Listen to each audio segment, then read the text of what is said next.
नमस्कार दोस्तों, मैं हूं आपका दोस्त आपका होस्ट आर के और आप देख रहे हैं आर के ट्रेडिंग। तो चलिए बैंक निफ्टी और निफ्टी का विश्लेषण करते हैं 30 जुलाई 2025 के लिए। लेकिन उसके पहले मेरा व्हाट्सएप नंबर लिख लीजिए 870। मेरा व्हाट्सएप नंबर मैं लिख देता हूँ वापस से 87096522195। आप इस पे हाय लोग कुछ भी व्हाट्सएप मैसेज भेजेंगे तो आपको बाय डिफॉल्ट मेरा टेलीग्राम चैनल का link, mobile app, WhatsApp channel ये सब मिल जाएगा, जहाँ पे मिलता है फ्री ऑफ कॉस्ट में लाइव मार्केट में कॉल्स। तो देखिए कल का जो बात था कि भाई 56,500 अब इसका मेन रेजिस्टेंस एरिया बन गया है बैंक निफ्टी का, और 56,200 पहला रेजिस्टेंस नजदीक का बनेगा। और बिल्कुल आज देखिए 56,300 200 के आसपास इसको बहुत ज्यादा दिक्कत का सामना करना पड़ा है ना। गैप यहाँ पर ओपन हुआ 56,200 जाते जाते 300 थक गया, दिन भर में वहीं पे ट्रेड करता रहा, अंत में कुछ किया नहीं। और ये भी कहा था कि 56,000 के नीचे इसको रहना नहीं चाहिए आज। और देखिए पहली ही कैंडल में 56,000 के ऊपर आके क्लोज कर गया, जो कि अच्छी बात है। तो एक चीज तो दिमाग में ले आइए कि भाई 55 कल जो मैंने बात कहा था कि 55,950 से 900 के नीचे आने पर आपको 55,700 800 तक आ सकता है। तो 880 का लेवल यहाँ तक मिला है, तो ये एरिया आपको सपोर्ट पकड़ के चलना होगा। यानी कि अगर मैं सपोर्ट की बात करता हूँ तो सपोर्ट अब बन गया 55,800 से 56,000।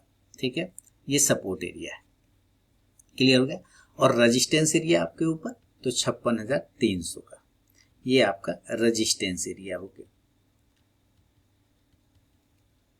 अब चूंकि ये क्लोजिंग कहाँ कर रहा है ये ध्यान दीजिए। सपोर्ट क्या है 55,800 से 56,000, यानी जब भी इस एरिया के आसपास में ये आएगा तो आपको एक बाउंस देखने को मिल सकता है। यहां से लेके ये वाला जो एरिया है आपको एक बाउंस बैक एरिया है ना। ये एरिया क्या है, एक सपोर्ट एरिया है और एक बाउंस बैक आएगा, यानी इस एरिया के आसपास आते ही उछल जाएगा सपोर्ट एरिया। अब चूंकि इस एरिया के आसपास अगर आता है तो इसी के आसपास में आपको 55,900 के आसपास का कॉल लेना चाहिए, है ना। अगर इस एरिया के आसपास आता है मिलता है तो जरूर यहां से बाउंस करेगा।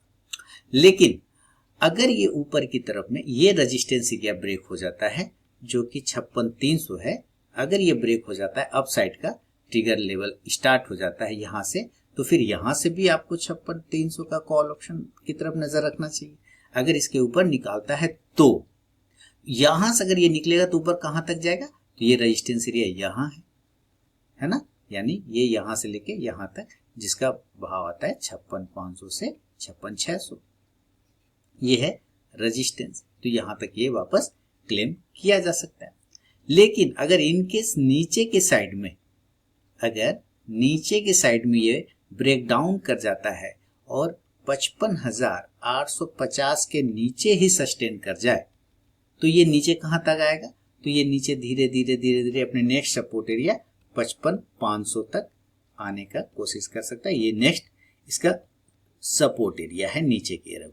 अब अगर ये 55,850 के नीचे तोड़ता तो कोई भी समझदार आदमी पुट ऑप्शन लेना चाहेगा, वो भी कितना, तो एट द मनी का 55,800 का। क्लियर हो गया। ये अभी फिलहाल सिनेरियो। अब यहां से देखेंगे तो एक राउंडिंग बॉटम भी बनाता हुआ आपको नजर आ रहा है। तो मेरे ख्याल से अप साइड का ट्रिगर पॉइंट पे ध्यान रखना चाहिए। तो अप साइड का ट्रिगर पॉइंट पहले ही बता दिया 56,300 के ऊपर जब अप साइड का रेजिस्टेंस तोड़ेगा तभी देखने को मिलेगा 56,500 से 56,600। 57,000 यानी कि ये सबसे बड़ा हर्डल है, और अभी मुझे लगता नहीं है कि ये जाना चाहिए। हो सकता है कुछ अच्छी चीजें हो जाए, तगड़ा वाला शॉर्ट कवरिंग अगर देखने को मिल जाए तभी ये जा सकता है, अदरवाइज नहीं जाएगा। एक्सपायरी इसका 31 तारीख को यानी परसों है, तो ये ध्यान रखिए। अभी अड्डा 56,200 पे क्लोज हो रहा है। यहाँ पे लगभग 4.5 लाख कॉल राइटर है, पुट राइटर भी लगभग बराबर है। तो नीचे की तरफ में 55,800 और 900 को अगर मिला दे तो लगभग 6 लाख से ज्यादा हमारा पुट राइटर है, कॉल राइटर लगभग 1.5 लाख के आसपास में। तो इस एरिया के नीचे जाना नहीं चाहिए। इसी तरह ऊपर की तरफ में देखते हैं तो 56,500 पहला हमारा हर्डल है, 56,500 56,600 इस दोनों को मिला के देखें 10 या 14 1 15 लगभग 16 लाख के आसपास में कॉल राइटर है। पुट राइटर देखते हैं तो 5 1 6 लगभग 6.5 लाख है। तो ये आपका हर्डल, ये हर्डल टूटेगा तो हम 57,000 की बात करेंगे, अदरवाइज कुछ नहीं।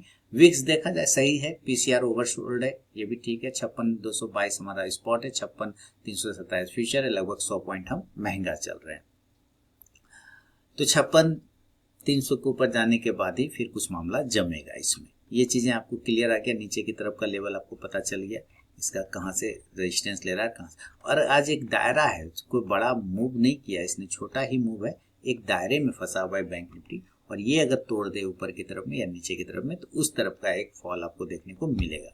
लेकिन सबसे पहले हम लोग FI और DI का डेटा देख लेते हैं थोड़ा सा, तो वो ज़्यादा बेहतर होगा। FI और DI का डेटा, कोई भी लिंक खोलते हैं यहाँ पर से और आपको यहाँ से पता चल जाएगा FI और DI का डेटा। FI ने बेचा है 4600 करोड़ का, 6146 DI ने खरीदा है। इंडेक्स फ्यूचर FI ने बेचा है लेकिन इंडेक्स ऑप्शन खरीदा है, स्टॉक फ्यूचर खरीदा है और स्टॉक ऑप्शन खरीदा है। तो कुल मिला के डेटा ठीक है, खराब नहीं है, ठीक है ना, डेटा अच्छा है, खराब डेटा नहीं है, आंकड़ा ठीक है। आज थोड़ा सा 200 तक कल एक बार अपसाइड का और लेवल बन सकता है। इसी तरह हम निफ्टी की तरफ में देखते हैं, निफ्टी का भी सेम एक्सपायरी, और निफ्टी देखिए क्या जबरदस्त ऊपर जाने को तैयार हो रखा है। डेली के चार्ट पर अगर हम देखें तो 24,820 के आसपास की क्लोजिंग है, तो बढ़िया क्लोजिंग है, खराब क्लोजिंग नहीं किया, क्लोजिंग बहुत है। 24,600 से बाउंस करके बहुत अच्छे से चला गया है। तो अब जो इसके पास ऊपर रजिस्टेंस है ये है आपका 25,000 का मेन रजिस्टेंस, 25,000 ये अभी भी हर्डल बना हुआ है। नीचे जो अब सपोर्ट है तो ये जो लो प्राइस लगा रखा है यही आपका सपोर्ट निकल के आएगा, इसके नीचे नहीं जाना चाहिए। तो 24,600 आप समझे, 24,600 जो है ये सपोर्ट एरिया है। इसके नीचे जाने पे हम फॉल करेंगे, अगर 24,600 को तोड़ता है तो हम 24,500 के आसपास अपना नेक्स्ट सपोर्ट जो है यहाँ तक ये आने का चांस बना सकता है। तो जब 24,600 को तोड़ेगा तो वहाँ का एट द मनी 24,600 का ही पुट लिया जा सकता है। जब ये नीचे आएगा तो ये ऊपर चला जाएगा पुट, है ना। इसी तरह से ऊपर की साइड में सबसे पहला हर्डल जो है वो 24,850 का है। आप यहाँ ये एरिया पकड़े, ये 886 886 के आसपास का आ रहा है। डेली के चार्ट पे 820 के आसपास की क्लोजिंग है। तो पहला रेजिस्टेंस जो है आपको ये देखने को मिल रहा है कि 24,850 पर 41 लाख से ज्यादा कॉल राइटर है, तो पहला हर्डल यही है। अगर ये इसको तोड़ देता है अप साइड का, मैं यहाँ पे वापस इसको ले आता हूँ, अगर ये अप साइड का फर्स्ट रेजिस्टेंस है 24,850, अगर इसको ब्रेक कर देता है ऊपर तो ये अगला रेजिस्टेंस एरिया की तरफ जाएगा, और अगला रेजिस्टेंस कितना है तो 24,900 से 25,000 के आसपास में। तो कोई भी समझदार आदमी इस एरिया के आसपास में कॉल ऑप्शन लेना पसंद करेगा 24,850 के आसपास का। इन केस अगर आपको ये 25,000 के आसपास में मिल जाता है तो ये है रेजिस्टेंस एरिया, पहले ही बताया ये रेजिस्टेंस एरिया 25,000, तो यहाँ से सेल ऑफ हो सकता है, यानी कि एक प्रॉफिट बुकिंग आ सकता है। इस बात का ध्यान रखना कि इस एरिया के आसपास आते ही आपको सेल ऑफ देखने को मिलेगा, तो यहाँ पर इसी प्राइस का पुट ऑप्शन लिया जा सकता है। क्लियर हो गया। तो 25,000 जो है इंपॉर्टेंट रेजिस्टेंस और 24,600 जो है इंपॉर्टेंट सपोर्ट, यहाँ पर आए तो बाउंस मिल सकता है। लेकिन सबसे बढ़िया सपोर्ट है नीचे की तरफ में 24,500 के आसपास का, ये ध्यान रखिएगा।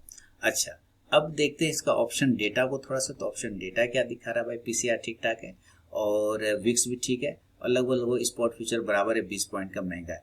नीचे की तरफ में हम जो सपोर्ट देख रहे हैं, अगर हम इस दो एरिया को मिला लें 24,007 और 2750, इस दोनों को मिला 1 करोड़ से ज्यादा हमारा पुट राइटर है, और इसी हिसाब से कॉल राइटर लगभग 60 लाख के आसपास में बनता है।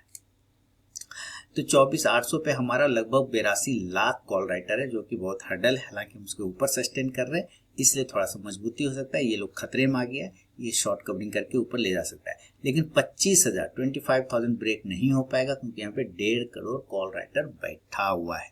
यहाँ पर आते ही रेजिस्टेंस हावी हो जाएगा, इसलिए मैंने आपको सेल ऑफ बोला वहां पर। क्लियर है।